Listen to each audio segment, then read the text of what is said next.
आणि आता बातमी नांदेडमधून आहे। नांदेड उत्तर विधानसभा मतदारसंघात महायुतीचा कलगीतुरा रंगलेला आहे।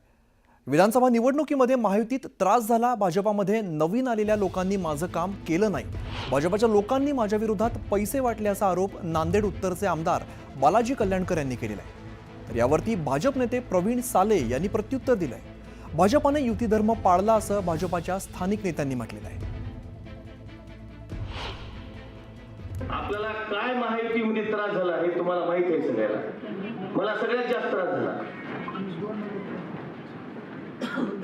नवीन भाजपचे येणाऱ्या लोकांनी काम केलं नाही हे सगळ्यांनाच माहित आहे।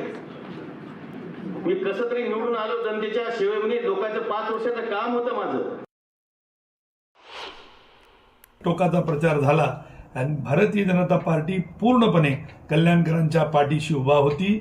आमच्या पक्षाचा उमेदवार नसताना देखील उत्तर आणि दक्षिणमध्ये, आणि याचं प्रमाण एकच आहे, दक्षिणमध्ये दिलेला शिवसेनेचा उमेदवार नौका होता, पण तो कडवट शिवसैनिक आहे, निष्ठावान शिवसैनिक आहे आणि भाजपने त्याच्या पाठीशी उभारलं पाहिजे म्हणून आम्ही त्याला निवडून आणलं।